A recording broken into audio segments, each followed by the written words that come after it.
I started a running program 3 weeks ago, but it only succeeded in aggravating a knee patella kneecap.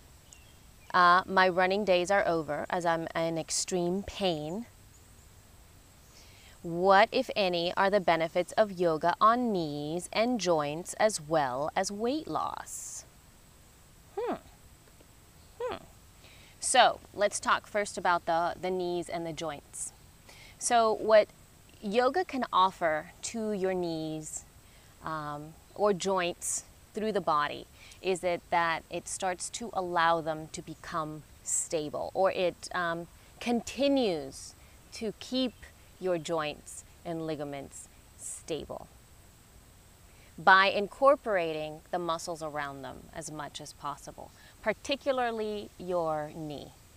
The knee is a very unstable joint in the body, and because of perhaps certain habits that we have mechanically in our bodies, perhaps from lack of exercise or perhaps from too much exercise, from specific misalignments, from old injuries, there are sort of like imbalances in the body, specifically in the thigh bones, in the hips, or even the calves and the ankles. All of these things can affect each other all the time.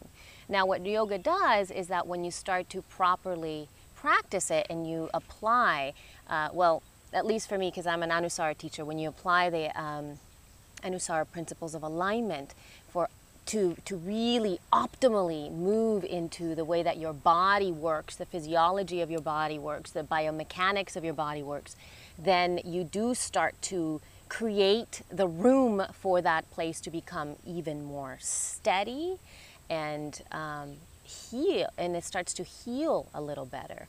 Now, it offers a lot of muscle strength because in yoga poses, you do require a lot of engagement in terms of some larger muscles.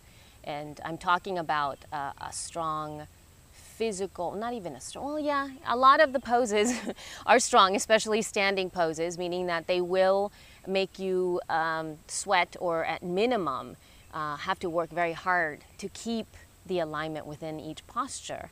And that does get a little bit easier as time goes through, but it's still tough even when you're an adept yogi to maintain optimal alignment the whole time. So it does give that, and what it does is once your muscles and joints start to stabilize, then there's optimal fluids and optimal blood flow that also happens, and so the health of the joints for longer periods of time are healthier, which is a really lovely thing. Now, in a lot of, let's say, public asana classes, which asana means postures, in a lot of these public asana classes, there's a lot of movement, and sometimes there isn't as much teaching in terms of how to optimally align your body. So, and the poses move faster from one pose to the next. And so you may even aggravate perhaps an injury if not paying attention.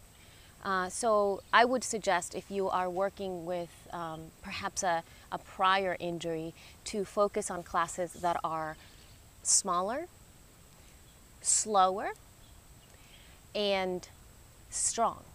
So I don't mean that you're just going to be laying on your back and kind of relaxing. Those are really good too. Please, those are really, really good.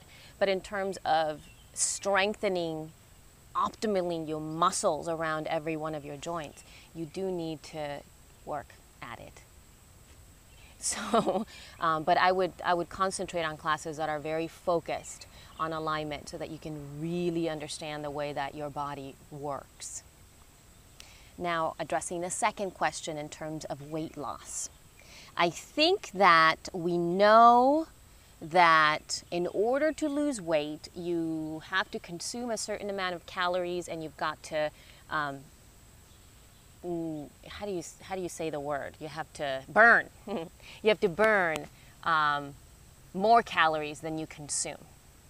When you practice yoga, I would say that you do burn a certain amount of calories, perhaps not as many as you would want to when you are working towards weight loss. Yoga is anaerobic exercise so that your heartbeat will rise. It will rise because there are certain times when you are going to be using your body in ways that is going to make your heart beat a little bit faster. And there are times when there are certain classes that do go at a more aerobic type of pace.